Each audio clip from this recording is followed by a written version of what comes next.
നമസ്കാരം.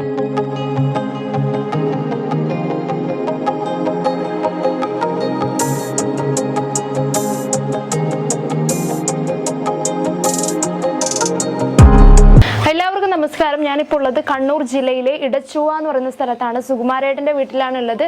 നമ്മുടെ സ്വന്തം വീട് പണിക്കിടെ താഴെ വീണ് അരയ്ക്ക് താഴെ തളർന്നു പോയിട്ട് സ്വന്തം ജീവിത മാർഗം എന്താണെന്ന് തിരഞ്ഞു പിടിച്ച് ഒരു വ്യക്തിയും കൂടിയാണ് സുകുമാരേട്ടൻ. സുകുമാരേട്ടാ നമസ്കാരം. നമസ്കാരം. അപ്പൊ എന്തൊക്കെയുണ്ട് വിശേഷങ്ങൾ? വിശേഷം എന്ത് പറയാനാ? അപ്പൊ ഒരുപാട് മോട്ടിവേഷൻ ക്ലാസ്സും കാര്യങ്ങളൊക്കെ എടുത്തു കൊടുക്കുന്ന ഒരു വ്യക്തിയാണ്. കൂടാതെ പണി, അതായത് കൺസ്ട്രക്ഷൻ വർക്കായിരുന്നു മുന്നേ ഉണ്ടായിരുന്ന ഒരു ജോലി. അതിനുശേഷം ഒരുപാട് കാര്യങ്ങൾ പഠിച്ചു സ്വന്തമായിട്ട്. എന്താണ് അതിനെ കുറിച്ചിട്ട് പറയാനുള്ളത്? അതിനെ കുറിച്ച് നമ്മൾ ഒരിക്കലും തളർന്നിരുന്നിട്ട് കാര്യമില്ല. നമ്മളെന്ന് വെച്ചാൽ സ്വയം മനസ്സുണ്ടെങ്കിൽ നമുക്ക് എന്തും ചെയ്യാൻ വേണ്ടി പറ്റുന്നതെന്ന് എനിക്ക് എല്ലാവരോടും പറയാനുള്ളൊരു മോട്ടിവേഷൻ. അപ്പോൾ ഞാൻ തന്നെ ഇപ്പം 12 വർഷമായി എനിക്ക് അപകടം സംഭവിച്ചിട്ട്. അപ്പോൾ അതിന് മുന്നേ ഞാൻ ഓടിച്ചാടി നടന്ന എല്ലാ വർക്കുകളും ചെയ്തായിരുന്നു. ഒരു ഉച്ച സമയത്ത് ഇതേപോലെയുള്ളൊരു സമയത്തായിരുന്നു അപകടം സംഭവിച്ചത്. അപ്പോൾ അതിനുശേഷം പിന്നെ സ്വന്തം വീട്, പണി പൂർത്തിയാവാത്ത വീട് വിൽക്കേണ്ട ഒരു അവസ്ഥയിലെത്തി. പിന്നെ 9 വർഷക്കാലം വാടക താമസിച്ചു. പിന്നെ അതിനുശേഷമാണ് നമ്മളിപ്പോൾ ഇവിടെ ഒരു 3 സെൻറ്റ് സ്ഥലം സർക്കാർ വക കിട്ടി PMA പദ്ധതി പ്രകാരം ഇവിടെ ഒരു വീട് തട്ടിക്കൂട്ടി ഒപ്പിച്ചത്. ഇപ്പോഴും ബാങ്കിൽ ലോൺ തന്നെയാണ്. 4 ലക്ഷം രൂപ ബാങ്ക് ലോൺ ഉണ്ട്. പിന്നെ അതുകൊണ്ടൊന്നും ജീവിതം മുന്നോട്ട് പോകില്ല. അതുകൊണ്ടൊന്നും തളർന്നിട്ടില്ല. ഇല്ല, തളർന്നിട്ടില്ല. ആ ഒരു ഒരുപാട് വിഷമങ്ങളും കാര്യങ്ങളൊക്കെ വന്നിട്ടും തളരാതെ മുന്നോട്ട് പോവുകയായിരുന്നു. അതെ അതെ അതെ. അതിനുശേഷമാണ് ഇങ്ങനെ എന്തെങ്കിലും ചെയ്യണം എന്നുള്ള ബോധം ഉദിച്ചത്. ബോധം പണ്ടേ ഉണ്ട്. പക്ഷേ അതിൽ കിടപ്പൊന്നും ചെയ്യാൻ വേണ്ടി പറ്റാത്തൊരു സാഹചര്യമായിരുന്നു ആദ്യം ഉണ്ടായിരുന്നു. ഒരു 1.5 വർഷക്കാലം തീരെയും കിടപ്പിൽ തന്നെയായിരുന്നു. അപ്പോൾ അതിനുശേഷം കുട നിർമ്മാണം ആദ്യമായിട്ട് ഞാൻ പഠിച്ചത്. പിന്നെ മെഴുകുതിരി നിർമ്മാണം ഉണ്ടായിരുന്നു. മെഴുകുതിരി നിർമ്മാണത്തിന് ഇപ്പം പിന്നെ ശരിക്കും ചിലവും കാര്യങ്ങളൊന്നും ഇല്ലാതുകൊണ്ട് ആ പണി പാടെ നിലച്ച വീട്ടിലാണുള്ളത്. പിന്നെ കുട നിർമ്മാണം സീസണിലെല്ലാം നല്ലൊരു വർക്കായിരിക്കും. പിന്നെ കൊറോണ സമയത്തെല്ലാം ഞാൻ ഒരുപാട് ഏകദേശം 2000 കുടകളോളം വിറ്റ സമയം ഉണ്ടായിരുന്നു. എല്ലാവർക്കും കച്ചവടം മോശമായ സമയത്താണ്. കട തുറക്കാത്ത സമയത്ത് നമുക്ക് നല്ലൊരു ഈ ഒരു 2000 കുടകൾ വിറ്റു എന്ന് പറഞ്ഞു. അപ്പം അതൊക്കെ ഏകദേശം ഒരു നല്ല ടൈം എടുക്കൂലേ? എടുക്കും, നല്ല ടൈം എടുക്കും. അതായത് നമ്മളെന്ന് വെച്ചാൽ എന്താണെന്ന് വെച്ചാൽ സമയം നമ്മൾ നോക്കാറില്ല. അതിന് ഒരു സമയപരിധി നോക്കാറില്ല. ചില സമയത്ത് രാവിലെ 3 മണിയെല്ലാം സമയത്ത് തുടങ്ങിക്കഴിഞ്ഞാൽ രാത്രി 11:30 മണി 12 മണിവരെയൊക്കെ വർക്ക് ചെയ്തിട്ടുണ്ട്. അപ്പോൾ അത് വെച്ചാൽ ഓർഡർ പ്രകാരം തീർത്ത് കൊടുക്കലാണ്. കാരണം വെച്ചാൽ ഇവിടെ നമ്മളെ വീടിൻ്റെ മുറ്റത്ത് വന്നിട്ട് ആൾക്കാർ നിന്നിട്ട് കുട ഉണ്ടാക്കിയിട്ട് എടുത്തിട്ട് പോയിട്ടുണ്ട്. അപ്പം അതുപോലെ തന്നെ നമ്മളമാതിരി നടക്കാൻ പറ്റാത്ത ആൾക്കാരുണ്ട് പറയും. അപ്പോൾ അവരടുത്ത് പറഞ്ഞിട്ട് കുട ഉണ്ടാക്കിച്ചിട്ട് കൊടുക്കും. സത്യം പറഞ്ഞു കഴിഞ്ഞാൽ നമുക്ക് അരയ്ക്ക് താഴെ തളർന്നു എന്നുണ്ടെങ്കിൽ പോലും വർക്ക് ചെയ്യുന്നതിന് ഒരു കുറവുമില്ല, ഒന്നുമില്ല. അത് അതിന്റെ രീതിയിലേക്ക് അങ്ങ് പോകുന്നുണ്ട് അല്ലേ? ആ ഒരു ഉപജീവന മാർഗം എന്തായാലും ചെയ്യുന്നുണ്ട്. വർക്ക് ചെയ്യാൻ യാതൊരു മടിയില്ല. നമുക്ക് സാധനം ചെലവായി കിട്ടുന്നിടത്തോളം നമുക്ക് ഉത്സാഹം കൂടുകയുള്ളൂ. അപ്പോൾ സാധനം ചെലവാകുന്നതാണ് നമുക്ക് മെയിൻ പ്രശ്നം. അപ്പൊ ഈ ഒരു വരുമാനം ഇതിൽ നിന്ന് കിട്ടുന്നുണ്ടോ? നിങ്ങൾക്ക് ജീവിക്കുന്നുണ്ട്. ഇത്ര വരെ ജീവിതം അങ്ങനെ തന്നെ പോയത്. ജീവിതം മാത്രമല്ല, ഇപ്പോഴെന്ന് വെച്ചാൽ ഞാൻ പറഞ്ഞല്ലോ, ബാങ്ക് ലോൺ എടുത്തിട്ടാണ് വീടിന്റെ പണി തുടങ്ങിയത്. അപ്പോൾ അതിന് 4 ലക്ഷം രൂപ 4.5 ലക്ഷം രൂപയോളം ഏകദേശം ബാങ്ക് ലോൺ എടുത്തിട്ടുണ്ടായിരുന്നു. അപ്പോൾ അത് ഇപ്പം ഇത്ര കൃത്യമായിട്ട് ഇതുവരെയും അടവ് തെറ്റാതെ അടച്ചു പോയിട്ടുണ്ട്. പിന്നെ അതുപോലെ തന്നെ ജീവിത ചെലവ് നല്ലൊരു തുക വേണം. പിന്നെ അതുപോലെ തന്നെ ചികിത്സാ ചെലവ്. ഇടയ്ക്കിടെ നമുക്ക് അസുഖങ്ങളുണ്ടാവും. ഇപ്പം ഭാര്യയൊക്കെ എന്ന് വെച്ചാൽ തലയിൽ 3 ബ്ലോക്കും പിന്നെ നട്ടലിനൊക്കെ തേയ്മാനം കാര്യങ്ങളിലായിട്ട് മറ്റൊരു ജോലിയൊന്നും ചെയ്യാൻ വേണ്ടി പറ്റില്ല. നമ്മൾ 2 പേരും കൂടെ തന്നെയാണ് ഈ വർക്ക് ചെയ്യുന്നത്. പിന്നെ അതുപോലെ തന്നെ എനിക്ക് അടിക്കടിയായിട്ട് ഇൻഫെക്ഷൻ വന്നുകൊണ്ടിരിക്കും. കാരണം യൂറിൻ മൂത്രത്തിൽ പഴുപ്പ് വരും. പിന്നെ അതുപോലെ തന്നെ അത് പോയി കിഡ്നിക്ക് ബാധിച്ചിട്ട് ഭയങ്കര ബുദ്ധിമുട്ടുണ്ടാകും ചില സമയത്ത്. ആ സമയത്തൊക്കെ പിന്നെ നല്ലൊരു പൈസ ചിലവ് വേണം. അപ്പോൾ അതിൽ നിന്നെല്ലാം തന്നെ ഇത്ര വരെ പോയത് ഇതുകൊണ്ട് മാത്രമാണ്, ഈ ഒരു വരുമാനം കൊണ്ട് മാത്രമാണ് പോയത്.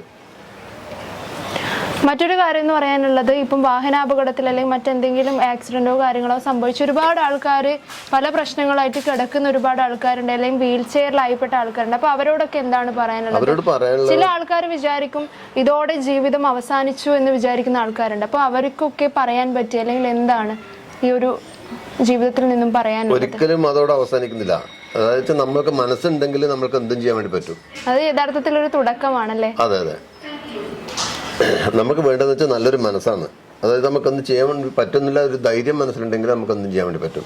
വർക്കുകളാണ് ഇപ്പോൾ ചെയ്തു കൊടുക്കുന്നത്. വർക്കുകൾ ഞാൻ കുട നിർമ്മാണമാണ് മെയിനായിട്ട് ചെയ്യുന്നത്. അതായത് അത് സീസണിൽ മാത്രമല്ല, എനി ടൈമിൽ ഇടയ്ക്കിടെ ആൾക്കാർ ഇങ്ങനെ, ഞാൻ ഫേസ്ബുക്കിൽ ഇങ്ങനെ ഓരോ ഫേസ്ബുക്കാണ് നമ്മുടെ ശരിക്കുള്ള പിന്നെ ഒരു പ്ലാറ്റ്ഫോം. അതെ, പ്ലാറ്റ്ഫോം ഫേസ്ബുക്ക് തന്നെയാണ്. അപ്പോൾ അതിൽ ആൾക്കാരുടെ ഫ്രണ്ട്സിനെ അയക്കഴിഞ്ഞാലും ഗ്രൂപ്പുകളിൽ കഴിഞ്ഞാലും ഫേസ്ബുക്ക് ഗ്രൂപ്പുകളും വാട്സപ്പ് ഗ്രൂപ്പുകളിലൊക്കെ ഞാൻ ഇങ്ങനെ പിന്നെ മെസ്സേജ് അയക്കും. അപ്പോൾ അത് പ്രകാരം ആൾക്കാർ വിളിക്കാൻ തുടങ്ങും. ഇല്ലെങ്കിൽ മെസ്സേജ് ഇങ്ങോട്ട് വാട്സപ്പിൽ മെസ്സേജ് അയക്കും, മെസ്സഞ്ചറിൽ മെസ്സേജ് അയക്കും.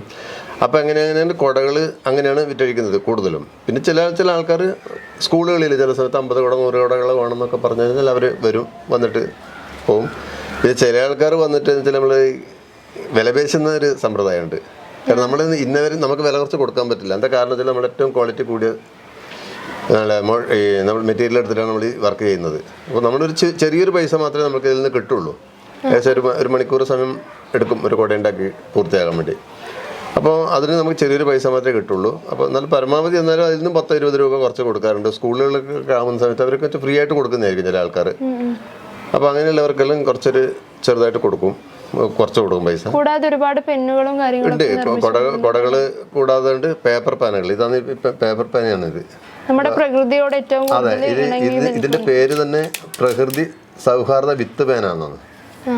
അപ്പോൾ ഇതാണ് പേപ്പർ പേന. ഇതിപ്പോൾ ഞാൻ കാട്ടുതീ തടയൂ എന്ന് പറഞ്ഞിട്ടുള്ള ഇതിലെ ഒരു സെന്റൻസ് വെച്ചിട്ട് നമ്മുടെ എന്താണ് ഉദ്ദേശിച്ചത്? കാട്ടുതീ തടയൂ, അതായത് ഇത് നമ്മുടെ ഫോറസ്റ്റ് ഡിപ്പാർട്ട്മെന്റിലേക്ക് കൊടുക്കാൻ വേണ്ടിയാണ് ഇത്. അതായത് അവർ ഓർഡർ തന്നിട്ട് അവർക്ക് വേണ്ടിയിട്ട് ഉണ്ടാക്കി വെച്ച പാനകളാണ് ഇത്. അപ്പോൾ സോഷ്യൽ ഫോറസ്ട്രി ഡിവിഷൻ കണ്ണൂർ കാട്ടുതീ തടയുക എന്നാണ് അതിൻ്റെ ശരിക്കും അവർ തന്ന പിന്നെ മെസ്സേജ് ആയത്. അപ്പോൾ ഇതിൽ എന്താ വേറൊരു പ്രത്യേകത വെച്ചാൽ ഈ പേനയുടെ പിൻവശത്ത് 2-3 വിത്തുകൾ ഉണ്ടാവും. അതായത് ഇതാണ് വിത്തുകൾ. ഇത് തണൽ മരങ്ങളെ വിത്തുണ്ട്, പച്ചക്കറിയുടെ വിത്തുണ്ടാവും, ഫ്രൂട്ട്സിൻ്റെ വിത്തുണ്ടാവും, എല്ലാത്തരം വിത്തുകളുണ്ടാവും. മിക്സ് ആയിട്ടാണ് ഇടുക. അപ്പോൾ 2-3 വിത്തുകളുണ്ടാവും. അപ്പോൾ ഇത് പേന ഉപയോഗിച്ച ശേഷം കളഞ്ഞു കഴിഞ്ഞാൽ അവിടെ വെച്ചിട്ട് ചെടികൾ അല്ലെങ്കിൽ മരങ്ങളായിട്ട് വരും. അപ്പോൾ അത് പ്രകൃതിക്കും ഇവിടെ ഒരു മുതൽക്കൂട്ടാണ്. അപ്പോൾ പ്രകൃതിക്ക് ദോഷം ചെയ്യുന്നതല്ല ഇത്. പ്ലാസ്റ്റിക് അല്ല, റീഫിൽ മാത്രമേ പ്ലാസ്റ്റിക് ഉള്ളൂ ഇതിൽ, ബാക്കിയെല്ലാം പേപ്പറാണ്. അതുകൊണ്ട് പ്രകൃതിക്ക് അത്ര ഒരു ഗുണം തന്നെയാണിത്. അതാണ് പേപ്പർ പേന കൊണ്ടുള്ള ഇത്. അതുപോലെ കുട്ടിയുടെ ബർത്ത്ഡേക്കും പിന്നെ കമ്പനിയുടെ ലോഗോ മാറ്റർ ഇങ്ങനെയൊക്കെ വെച്ചിട്ട് സ്റ്റിക്കർ ചെയ്ത് കൊടുക്കും. ഇതാണ് പ്ലെയിൻ പേന. ഇതാണ് സ്റ്റിക്കർ ചെയ്യാത്ത പേനയാണ് ഇത്. സ്റ്റിക്കർ ചെയ്ത പേനയാണ്. അതായത് സ്റ്റിക്കർ ചെയ്താണ്. ഇതിപ്പം നമ്മൾ ട്രാൻസ്ജെൻഡേഴ്സിൻ്റെ ഇവർക്ക് കൊടുക്കാൻ വേണ്ടിയിട്ട് വെച്ചതാണ്. ഇത് എൻ്റെ ഒരു സെൻറ്റൻസ്. ലിംഗഭേദം നോക്കരുത്, മനുഷ്യനാണെന്ന് നോക്കിയാൽ മതി എന്നുള്ള ഒരു ഇതിൽ ഞാൻ തന്നെ ആ വേർഡ്സ് ഉണ്ടാക്കിയിട്ട് അടിച്ചാണ് ഇതിൻ്റെ 100 പേനകൾ കൊടുത്തു.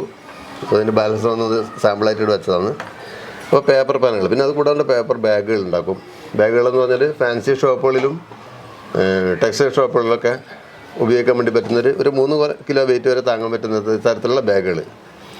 പിന്നെ അതും ഒട്ടും മോശമല്ല, പ്രകൃതിക്ക് നല്ലത് ചെയ്യുന്നത് മാത്രമാണ്. പേപ്പറൊക്കെ മണ്ണിൽ അലിഞ്ഞ് ചെയ്യുന്നതാണ്. പിന്നെ ഉണ്ടാക്കുന്നത് ക്ലീനിങ് ഐറ്റംസാണ്. പിന്നെ വാഷിംഗ് പൗഡർ ഉണ്ടാക്കും, phenyl, dish wash, hand wash. സത്യം പറഞ്ഞ ഏകദേശം ഒരു വീട്ടിൽ ആവശ്യമായിട്ടുള്ള എല്ലാവിധ സാധനങ്ങളും ഇവിടെ ഉണ്ടാക്കി കൊടുക്കുന്നു. അതെ അതെ, ഫുഡ് ഐറ്റംസ് ഒഴികെ ബാക്കിയെല്ലാം ചെയ്തു കൊടുക്കും. ഇനി അടുത്ത സ്റ്റെപ്പ് വേണമെങ്കിൽ ഫുഡ് ഐറ്റംസിലേക്ക് ചെയ്യാൻ വേണ്ടി പറ്റും. സഹായിക്കാൻ ആൾക്കാരും കാര്യങ്ങളൊക്കെ ഉണ്ടെങ്കിൽ നമുക്ക് ചെയ്യാൻ പറ്റും. ഓട്ടം കാര്യങ്ങളൊക്കെ ഉണ്ടെങ്കിൽ ചെയ്തു കൊടുക്കാൻ വേണ്ടി സാധിക്കും. അപ്പോൾ എന്തായാലും അങ്ങനെ ചെയ്യാൻ പറ്റട്ടെ എന്ന് ഞാൻ ആശംസിക്കുന്നു. എന്തായാലും വലിയൊരു മോട്ടിവേഷൻ തന്നെയാണ് നമ്മുടെ സുകുമാരേട്ടൻ്റെ ഓരോ കാര്യങ്ങളും. സത്യം പറഞ്ഞാൽ ആക്സിഡൻറ്റ് സംഭവിച്ചു അല്ലെങ്കിൽ മറ്റെന്തെങ്കിലും പ്രശ്നങ്ങൾ കാരണം വീട്ടിൽ ഒരുപാട് പ്രശ്നങ്ങൾ കാരണം പിന്നോട്ട് നിൽക്കുന്ന ഒരുപാട് വ്യക്തികളുണ്ട്. അല്ലെങ്കിൽ എന്തെങ്കിലും നമ്മുടെ ലൈഫിൽ പറ്റിപ്പോയി എന്ന് ആലോചിക്കുന്ന സമയത്ത് അടുത്ത് ചിന്തിക്കുന്നത് ആത്മഹത്യ അല്ലെങ്കിൽ മറ്റു കാര്യങ്ങളായിരിക്കും. അപ്പോൾ ഇതിനൊക്കെ നിങ്ങൾക്ക് എന്തായാലും ആ ഒരു ആത്മധൈര്യം ഉണ്ടെങ്കിൽ മുന്നോട്ട് പോകാൻ പറ്റും എന്നുള്ള ഒരു വലിയ എക്സാമ്പിളാണ് നമ്മുടെ സുകുമാരേട്ടൻ എന്നത്. അപ്പോൾ മറ്റൊരു വിഷയവുമായി വീണ്ടും കാണാം.